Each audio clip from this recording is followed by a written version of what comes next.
ಸಂಗೀತಕ್ಕೆ ಒಂದು ಹೊಸ ಆಯಾಮವನ್ನು ನಿರ್ಮಾಣ ಮಾಡಿದಂತಹ ಕರ್ನಾಟಕದ ಮಹಾನ್ ಸಂತ,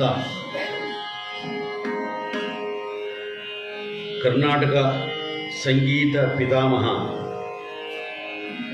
ಪುರಂದರದಾಸರು ಕೊಟ್ಟಿರತಕ್ಕಂಥ ಶ್ರೀಮಂತಿಕೆಯಿಂದ ನಾವು ನಮ್ಮ ಕಾರ್ಯಕ್ರಮವನ್ನು ಪ್ರಾರಂಭ ಮಾಡೋಣ.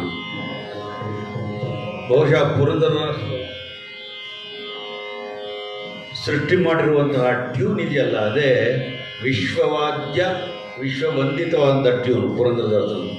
ಆ ಕ್ರಿಯೇಟಿವ್ ಐಡಿಯಾ ಸುಮಾರು 15-16 ಶತಮಾನದಲ್ಲಿ ಬಂತಲ್ಲ ಅವರಿಗೆ, ಅದು ನಾವು ಎಷ್ಟು ಹೇಳಿದ್ರೂ ಕಡಿಮೆನೆ. ಇವತ್ತಿಗೆ ನಮಗೆ ಎಲ್ಲ ಒದಗುತ್ತೆ, ಎಲ್ಲ ಗೊತ್ತಿದೆ.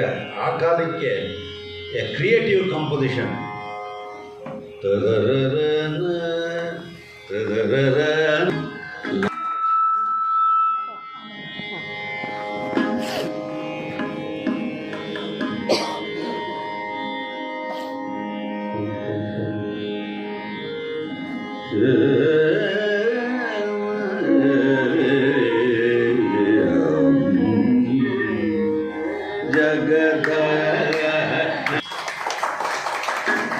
ನೋಡಿ, ಎಂಥ ಪವರ್ಫುಲ್ ಕಾಂಪೋಸಿಷನ್.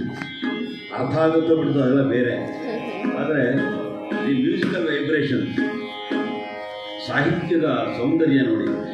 ಸೃಷ್ಟಿ ಸ್ಥಿತ್ಯಂತಕಾರಗಾಮಿತ ಫಲದ ಸಮಾನ ಗಾತ್ರ ಶಚೀಪತಿ ಮೃತ ಅಬ್ಧಿಮನಹರ ಅನುರಾಗ ರಾಗಿತ ಕಥಾ ಸಾರಹಿತ ಜಗದಾನಂದಕಾರಕ ಶ್ರೀರಾಮ ಅಂತ ತ್ಯಾಗರಾಜ ಸ್ವಾಮಿಗಳು ಪವರ್ಫುಲ್ ಕಾಂಪೋಸಿಷನ್ಸ್ ಅಲ್ಲ, ಅದೇ ನಮ್ಮನ್ನು ಓವರಾಲ್ ಮಾಡಿಬಿಡುತ್ತೆ. ನಮ್ಮ ಬಾಡಿ ಮತ್ತು ಮನಸ್ಸನ್ನು ಓವರಾಲ್ ಮಾಡುವಂಥ ಶಕ್ತಿ ಈ ಪಂಚರತ್ನ ಕೃತಿಗಳಿಗೆ. ಅದಕ್ಕೆ ಪಂಚರತ್ನಗಳು ಅಂತ ಕರೆದಿತ್ತು. ಬೇರೆ ಇದೆ, ಅದು ಪಂಚರತ್ನ ನಾನಂತೂ ಅಕ್ಸೆಪ್ಟ್ ಅಂತ ಮಾಡ್ಕೊಳ್ತಾರೆ. ಅದು ಕೃತಿಗಳು.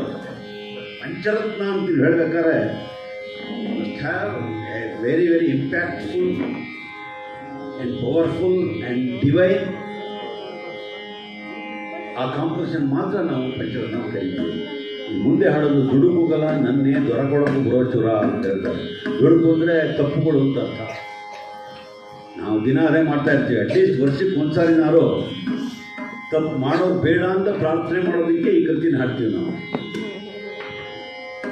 ನಾನು ತುಂಬ ಇದು ಯಾವಾಗಲೂ ಹೇಳ್ತೀನಿ, ಈ ಕೃತಿಯಲ್ಲಿ ಬರುವಂತಹ ಸಾಹಿತ್ಯ